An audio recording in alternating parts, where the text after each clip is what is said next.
सरकारने शेतकऱ्यांना कर्जमाफी केल्यानं शेतकऱ्यांमध्ये आनंदाचं वातावरण होतं, मात्र प्रत्यक्षात याद्या आल्यानंतर याद्यामध्ये काही तफावत असल्याची माहिती आता समोर येते। मी आता तुळजापूर तालुक्यातील गंदोरा गावात आहेत, आपण जाणून घेऊया शेतकरी बांधवाकडून नेमकं शेतकरी काय तफावत आहे। माझ्यासोबत शेतकरी आहेत, आता याद्या लागलेत, काय झालंय नेमकं तुमच्या गावात? आता ही जे काही पुण्यश्लोक अहिल्यादेवी होळकर शेतकरी कर्जमुक्ती योजना 2026 परवाच मुख्यमंत्र्यांनी जाहीर केलं की सरसगट 2 लाखापर्यंत शेतकऱ्यांची कर्जमुक्ती या ठिकाणी होईल। परंतु पहिलीच जी यादी आली त्या पहिल्या यादीमध्ये आता हा गंदोरा गाव आहे, या गंदोरा गावामध्ये एकूण 233 शेतकऱ्यांची या ठिकाणी यादी प्रसिद्ध झाली आहे।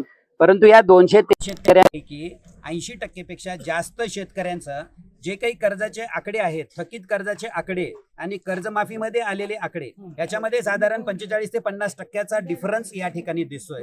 आणि जेव्हा हे सर्व शेतकरी बँकेमध्ये अप्रोच झाली ही यादी घेऊन, ते त्यावेळेला हे सांगतात की तुम्हाला 50,000ची माफी मिळाली आणि वरचे 80,000 तुम्हाला भरायला लागणार आहेत, तुम्हाला 90,000ची माफी मिळाली, वरचे 60,000 तुम्हाला भरायला लागणार आहेत, अशा पद्धतीचे आहे। म्हणजे ज्या ठिकाणी मुख्यमंत्र्यांनी पूर्ण राज्यामध्ये जाहीर केलं की कुठल्याही शर्तीशिवायची 2 लाखाची या ठिकाणी कर्जमुक्ती मिळेल, परंतु वस्तुस्थितीमध्ये आता पहिली यादी जाहीर झाली तर त्याच्यामध्ये सुद्धा 80% गोंधळ आहे आणि ज्याच्यामध्ये कित्येक शेतकऱ्यांच्या कर्जासगट थकबाकी सगटची रक्कम ही 2 लाखाची आतली आहे। परंतु त्याच्यामध्ये सुद्धा शेतकऱ्यांना वरती बँकेमध्ये जाऊन जर 60,000, 70,000, 80,000, 1 लाख जर भरावे लागत असतील तर मला असं वाटतंय की केवळ हे तुम्ही सरळ सरळ महाराष्ट्रातल्या सर्वसामान्य शेतकऱ्यांची या ठिकाणी कर्जमाफीच्या नावाखाली फसवणूक करताय। त्यामुळे ही 101% ही फसवी कर्जमुक्ती आहे शेतकऱ्यांची तुम्ही जे करताय। एकीकडे आपण पूर्ण राज्याला सांगितलं होतं की 7/12 कोरा, 7/12 कोरा, 7/12 कोरा, ह्या तुमच्या ह्याच्यावरती शेतकऱ्यांनी विश्वास ठेवून तुम्हाला मतदान केलं, त्या मतदानाच्या आधारावरती तुम्ही राज्यामध्ये आज मुख्यमंत्री म्हणलात। परंतु आता वस्तुस्थिती ज्या वेळेला शेतकऱ्यांची कर्जमाफी करायची वेळ आली आहे, याच्या अगोदर एक कर्जमाफी काढली, 50% भरा, 50% शासन देईल, त्याच्यानंतर लोकांचा रोष निर्माण झाला, आता दुसरी कर्जमाफी तुम्ही या ठिकाणी जाहीर केली सरसगट 2 लाखाची। त्या सरसगट 2 लाखाच्या ह्याच्यामध्ये हा जो तफावत आहे याच्यासाठी आम्ही बँकेच्या अधिकाऱ्यांना संपर्क केला।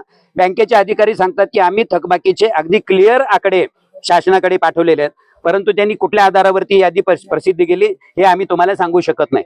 परंतु जितकी तुमची यादीमध्ये रक्कम आहे त्याच्यापेक्षा उरलेली रक्कम हे तुम्हाला बँकेमध्ये कर्जामध्ये भरावीच लागणार आहे। मी इकडे शेतकऱ्यांना असं वाटते की हे कर्जमाफी करतायत का कर्ज वसुली करतायत, 50% कर्ज माफ होते आणि 50% कर्ज तिथं भरावं लागणार आहे, अशा पद्धतीची ही खोटी आणि फसवी कर्जमाफी योजना, शेतकऱ्यांची कर्जमाफी योजना या ठिकाणी पूर्ण राज्यामध्ये मुख्यमंत्र्यांच्या माध्यमातून चाललेली आहे। इथे शेतकरी आहेत, तुमचं किती कर्ज होतं आणि काय झालं नेमकं?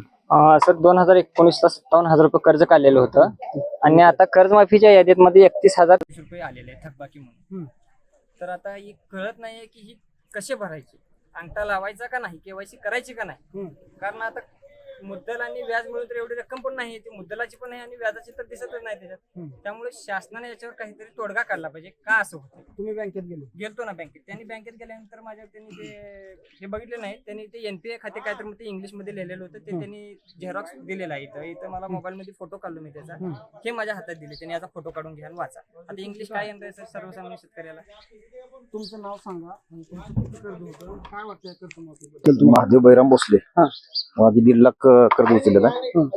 1.5 लाख कर्ज उचललं तर त्याच्यामध्ये जी तफावत आहे ती वरची जी रक्कम आपण भरायला तयार आहोत, पण आकडे इथं यादीला आकडे वेगळे आहेत आणि तिथे वेगळे आहेत बँकेत, ती तफावत आहे। ती तफावत सुरळीत करून द्यावं लागेल ना, त्या पद्धतीने आम्ही भरू। पण भरण्याचा 2 लाखापर्यंत कर्जमाफी आहे, 2 लाख तरी योग्य ती कर्जमाफी द्यायलाच पाहिजे। ही कापच्या गोंधळ आहे म्हणजे शासनाचा कसा कापूस पिदार तरी निघत नाही, असा कापच्या फसवणुकीचा कापच्या गोंधळ आहे। शासनाचं आहे का बँकेचं आहे, कारण काहीच कळायला तयार नाही। मग काय नाराजी? आता नाराजी म्हणजे योग्य त्या पद्धतीने निर्णय व्हावा, योग्य कर्जमाफी 2 लाखापर्यंत शेतकऱ्याला मिळावी हीच भावना आमची। तर शेतकऱ्याला 2 लाख कर्जमाफी झाली, आता काय झालं नेमकं? मी 2021 मध्ये आपलं बँक ऑफ महाराष्ट्र शाखेकडून 1,60,000 कर्ज उचललेलं होतं, मुद्दल 1,60,000 उचललेला आहे। पण आता जी यादी डिक्लेअर झाली आहे त्या यादीमध्ये नाव आलेलं आहे, त्या यादीमध्ये फक्त दाखवते 1,14,000 माफीचे, म्हणजे मुद्दल 1,60,000 उचलून बी 1,14,000 तिथं दाखवते। आता त्याचे व्याजासहित काय असतील ते समजा 2 लाखाच्या पुढे जर गेलं तर वरली रक्कम आम्ही भरायला तयार आहे, पण कमीत कमी शासनाने जे बोललेलं आहे की बाबा 2 लाखापर्यंत कर्जमाफी, तेवढी 2 लाखापर्यंत कर्जमाफी करावी ही आमची विनंती आहे शासनाला। आता पुढील भूमिका काय असणार तुमची? आम्ही हे सर्व शेतकऱ्याचं एक निवेदन तयार करून कलेक्टर साहेबांकडे देणार आहे। जिल्हा उपनिबंधक DDR साहेबाकडे बी निवेदन देणार आहे. आमच्या भावना जी आहेत ती आम्ही शासनाकडे कळवू. तर हे होते शेतकरी, ते म्हणाले की आता ही कर्ज माफी नाही तर ही कर्ज वसुली असल्याचा आरोप देखील आता शेतकऱ्यांनी केलाय. कॅमेरामन अविनाश नवगिरेसह मी काकासाहेब कांबळे, लोकशाही मराठी, गंधोरा, धाराशिव.